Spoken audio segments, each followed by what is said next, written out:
Kimmel's Irish Pub, trying to be excited. The Last Movie Star. So, kind of putting this one off. It's 6.8 on IMDb. It's about an aging movie star, and it stars Burt Reynolds. So, and it didn't dawn on me until I started watching the beginning, the first couple of minutes of it, just to get started here, and realized I have to do my intro anyway.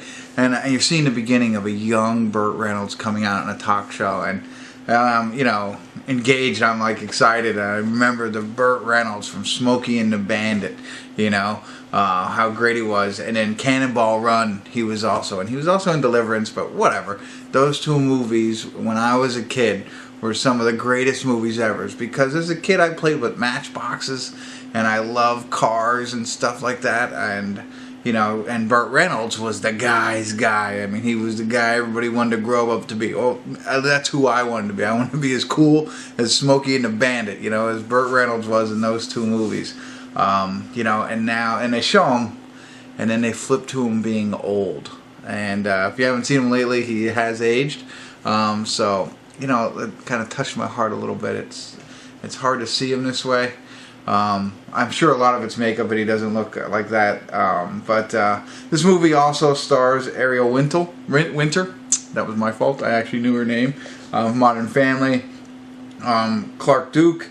Chevy Chase is in it. So got some interesting people in it. And like I said, it's about you know, an older actor starting to fade out, I think, is what it's about. And again, it's hard to see Burt Reynolds this way.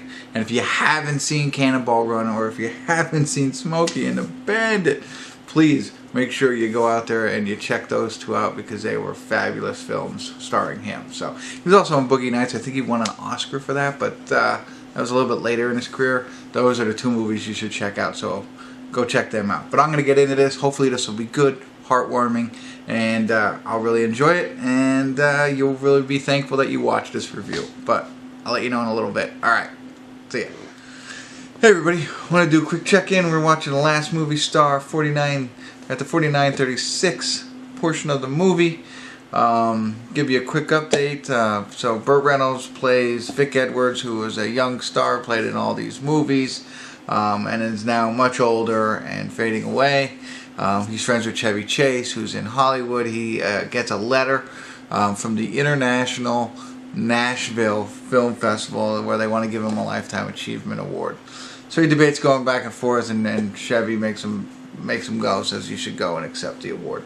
And there's a whole thing that goes along with that, and you know, the comedy of errors that goes on there. And I won't get into that because I don't want to spoil it for you. But during this, this is where Ariel Winter comes in. She is playing the assistant and the driver for him, and it's a low-budget film festival. Let's put it that way. She is, you know, comes with her own set of problems. You know, she's depressed, bipolar, kind of all tattoos and piercings and leather, and a boyfriend that's abusive kind of character. So she's got all that going on, but her and Burt Reynolds are kind of building a little bit of a relationship as she drives him around, and he debates going through with the whole film festival thing. But you know, the underlining plot is him, you know, growing old and things like that, and this subpar film festival that is going on. But the reason I stopped it here real quick, because as they're driving right now, he kind of goes back in time. He remembers they have a scene from Smokey and the Bandit, which I thought was excellent. So he's sitting next to himself as Smokey and the Bandit, the young one driving, and he's in the car, and they're kind of interacting, which I enjoyed. I thought that was pretty neat, because as I mentioned, those are fabulous movies.